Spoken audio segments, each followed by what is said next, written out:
Secrets for finding the best place to live all over the world. I get a lot of folks reaching out. Cortez, where should I move to? I want to move abroad, but I don't know where to go. Well, that's only something that you can figure out. When it comes to choosing a country to move to, relying solely on the advice and opinions of folks on YouTube or other strangers might not be the best approach. Instead, I'm going to give you a couple of things that you should possibly consider so that you can make a well-informed decision on your plans to move abroad. Number one, for many folks, accessibility back to your home country. So, I don't know, a lot of folks have, so some of these folks that I've spoken to, they were like, well, I'm gonna go to Southeast Asia. And it's like, okay, it's a 24-hour flight, a 30-hour flight, depending on where you're going. Tickets can cost thousands of dollars. And let's say, for instance, you have a sick parent or you have, grandbabies you wanna be seeing on a regular basis. Trying to get these last-minute tickets back to the States can easily get up to $5,000 and $7,000 for a ticket for one person. So if being close to your home country is a very important thing, then you need to consider that into the equation when you start looking at other places to live. That's something you want to factor in. So for us, for example, close proximity to the United States is a very important factor. And it's one of those reasons why we hadn't gone further than we have, further than South America. So places like Mexico, parts of Colombia, South America, even Central America, like Panama, depending on where you're coming from in the United States, you can be back on the mainland within a couple of hours, 2 to 3 hours. So again, consider that. A friend of mine, daughter got sick in, I can't remember what part in Southeast Asia, needed to have emergency brain surgery, and they had to fly from Mexico. Last minute tickets was like $7,500 to get there. They'll get a ticket the same day to fly out. Only could afford to send one, so both parents couldn't go. Flew out, they did the surgery, stayed in the hospital for a couple of weeks, and then had to fly both of them back. Again, over 10 grand to get both of them back. Completely wiped out their savings. So whatever monies you save moving to Southeast Asia, because it can be very cheap there, whatever you save gets lost in those tickets. However, if finances are not an issue, if your main goal really is to explore culture, then by all means factor that in. Like I say, only you can make that decision, not me. I'm just giving you some things to think about. For other people, language should be a consideration to factor in. Some folks that I talk to, they're 60 years old, 70 years old, 80 years old, and they're like, Cortez, my brain ain't as such where I want to, hey, table shaking with this thing, just grab your stuff right there, darling, thank you, baby. I'm too old to be trying to learn a new language. I don't have the patience, I get frustrated easily, and I don't have the patience. If that's the case, depending on what language you speak, if you speak English, you might want to consider going to places where English is spoken.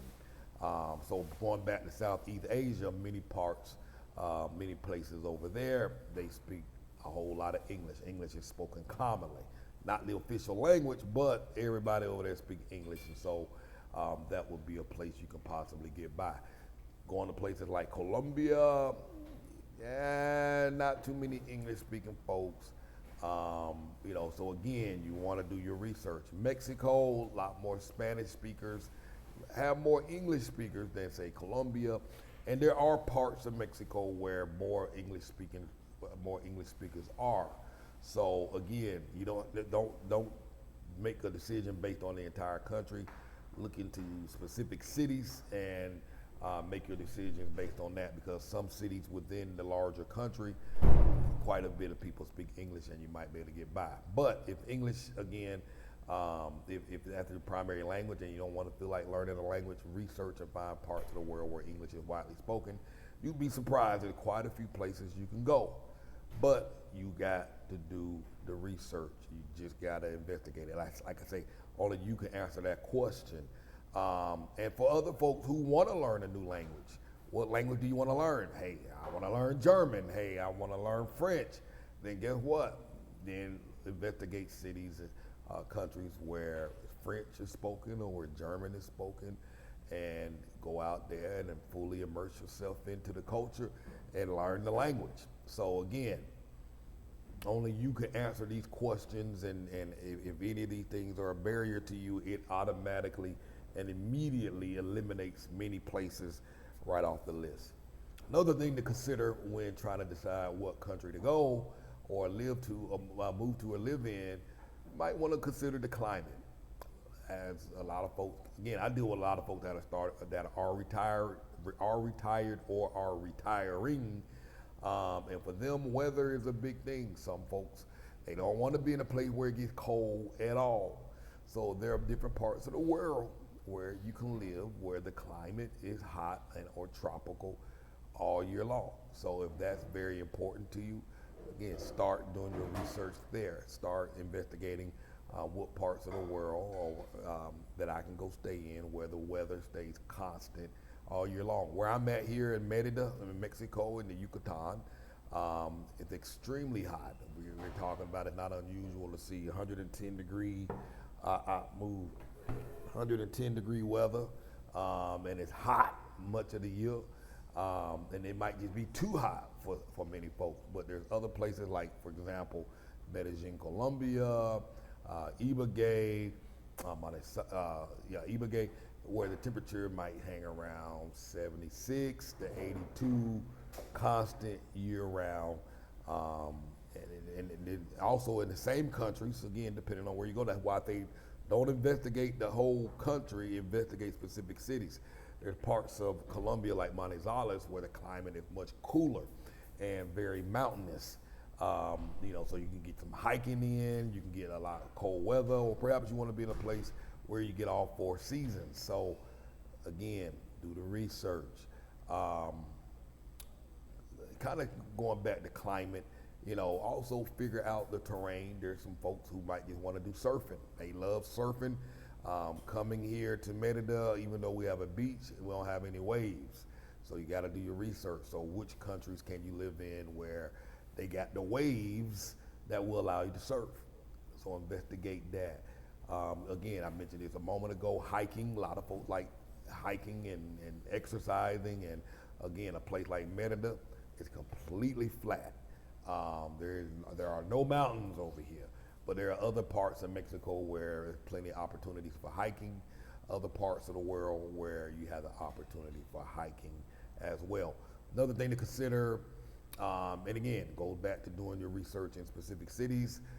There are parts of, like for example, Mexico, Querétaro, it's very high altitude. So if you're a person who get out, the sickness from being in a high altitude, that's a place that you can eliminate and take right off of your list of places to go.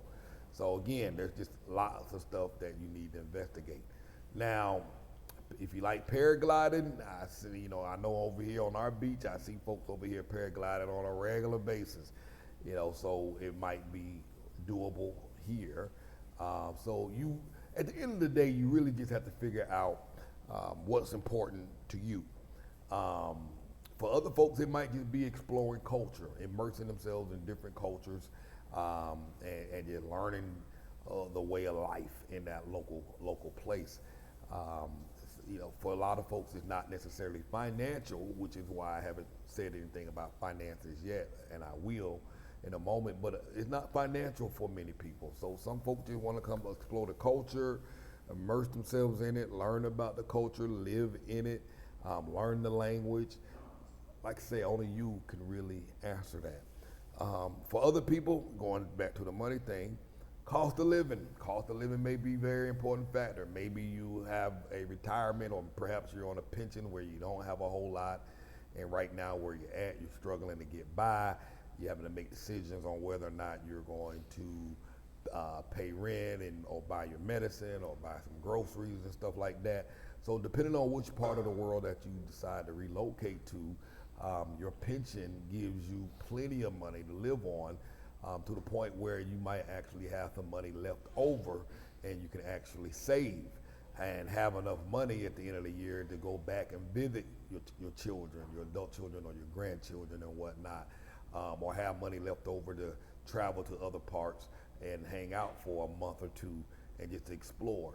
So again, I've seen it firsthand, folks. Their pension might only be $1,350 a month.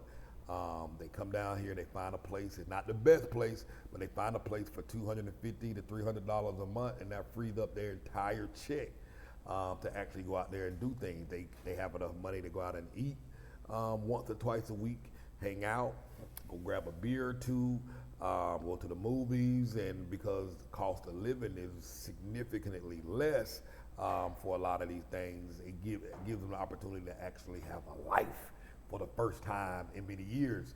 And the biggest thing and the excitement that I see in these folks' eyes is the fact that, these are adults that had to live with their adult children, and just to see them get their independence back, it's amazing. It's an awesome thing to see. It's like, wow, Cortez, I got my own place.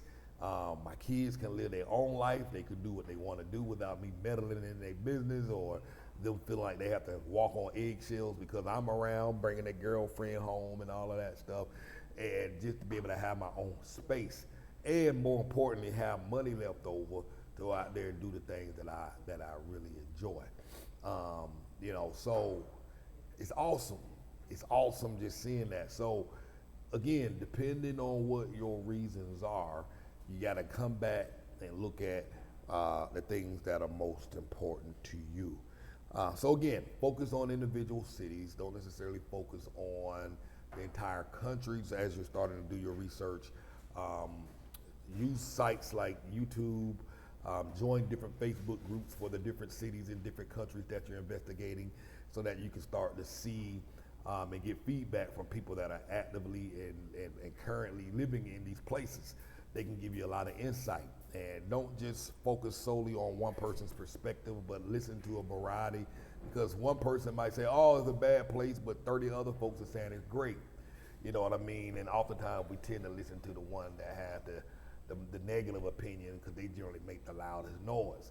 So, you gotta listen to it all, weigh it all, and make some decisions and determinations on what you're going to do. So again, just a few things to think about. The research is very important. The planning is important. I think once you narrow down a list of places that you think that will work for you, it's important to go check them out. Don't just go check out one, but go check out a couple. Because it's easy to find the one and go there and you stay there, you get stuck there and you get comfortable and you refuse to go anywhere else. Particularly for those that are just looking to travel around. Check out a couple of places before you make a final say or make a final decision on any one thing, and and that'll help you in the decision-making process. And sometimes you might have to make multiple trips to the same place, just to make sure that weather may not be a thing, because many of these places have rainy seasons, and you might want to go during rainy season just to see what it's like. Maybe you can't handle the constant raining, and rainy season might last 90 days or 4 months or 5 months out the year, and that might just be unbearable. You know what I mean? So again, it's important to go get out my kitchen. You might want to go check things out, just to check it out. Like this dog know when I'm doing something, he be sneaking around. Travis, get out that kitchen. Hard-headed dog. But again, like I say, take multiple trips. Like I say, we have a season here in Merida where it's extremely hot for many months out the year. Definitely come during the hot season, come during the rainy season, to ensure that this is something that you can check out. And make sure wherever you go, you'll be tempted to hang around the tourist areas, where out of that room, hang out in tourist areas. Don't hang out in those areas. Go out into the local area, the more authentic parts of town, and really immerse yourself in the real culture. not in the stuff where it's been catered to and designed for tourists. You're not going to get the full experience. I think the best experiences are when you go deeper into the community and explore and investigate and try things that you hadn't been willing to try. So I hope you found this helpful and useful. If you like to get on the phone and talk about some strategies and plan some things out and jog some ideas around in your head, consider booking a consultation. I know sometimes when they're talking to family and friends about your ideas, the first thing they're going to tell you is stay away, don't go, it's dangerous over there. Folks want to kidnap you, hold you for ransom, et cetera, et cetera, et cetera. And it's easy to get caught up in listening to what they say, and what happens is you miss out. They've been telling me about cartel and kidnappings and ransoms about happening in Mexico since forever.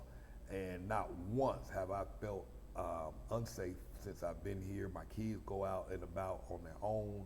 They hang out, they have a good time, they go with their friends, go to the movies, go to concerts, go out for coffee, go to the mall, they go shopping, they do everything. And not once have I been concerned about their safety.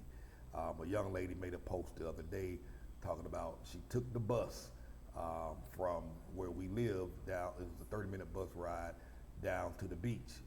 Instead of taking an Uber, which might have costed her, I don't know, let's say $8 to catch an Uber there, the bus ride is like $1. You know what I mean? So she was like, I was the only foreigner on the bus, and the bus was packed full of folk, and she had just moved from Atlanta. She like, ain't nobody bothered me, nobody said anything to me, everybody was super friendly. She said, ain't no way in hell I would have gotten on a bus in Atlanta, where she just came from. Said the last time she did, she had jumped off the bus and was running for her life. You know what I mean? So, like I say, don't listen to a lot of the nonsense that you see online and on the news and the media. That's why I think it's important for you to investigate, join these forums on Facebook, participate in these Facebook groups so you can talk to real people that are currently there, actively on the ground, and you can post questions and get live feedback from other local foreigners that are living in these cities. You don't have to get secondhand information. You'll get it straight from their mouth. So speaking of that, we do have a VIP members group on our website. You can join the group. You can join other foreigners and other expats from the U.S. and Canada and other parts of the world. You can ask questions. You can post questions. So if you're starting to plan a move abroad, getting information and resources from our group, I think would be very valuable and helpful. We recently did an interview with an immigration attorney and a real estate attorney here in Mexico, and they gave advice on immigration stuff, how to get visas and stuff like that, buying property, and our members were able to talk to them for 2 hours and ask them questions directly. So from time to time, we'll host interviews with local professionals whereby our members can talk and get real feedback from them. So consider taking, join the membership, moveabroadandthrive.com/VIP. The link is down in the description as well. Thank you for watching, and again, book a consultation if you have any questions. moveabroadandthrive.com/consultation, and again, links are down on the screen. And if you're looking for ways to figure out how to make money so you can make these travels and live abroad and not have to worry about a paycheck because you might not quite be retired yet, visit our website at www.cartersross.com. Thank you for watching. Have a wonderful and blessed day.